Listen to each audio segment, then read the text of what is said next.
Sunder, going to you next again. How do you fix the state's budget? How do you build a coalition to make that happen? First of all, the system's gamed. And I think all of that, Nairi knows it better than I do in the state in how they handle the school budget. The school budget has to be in by March 31st.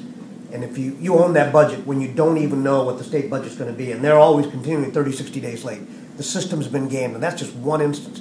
We need to correct all those little measures of how the state budget has gone awry.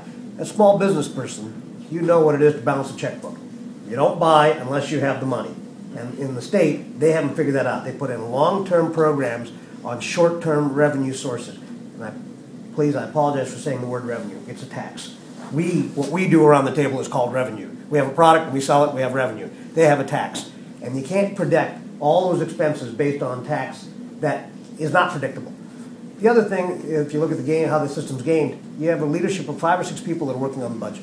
They're behind closed doors, and you sit around here collecting your per diem, waiting for them to call you in, and you have about 20 seconds to vote yay or nay on a budget. Much like they're doing in D.C., they've been doing this in Sacramento. If you really want to build a coalition, first thing we have to do is get the internal group of 5 or 6 people to allow the entire legislature, all of us that were going to be elected to serve all the constituents, in on the process. And all those others that aren't in the process right now is probably the first place we have to start to build a coalition. There's a reason the legislators don't understand the budget, because they're not asked to and they're not made to.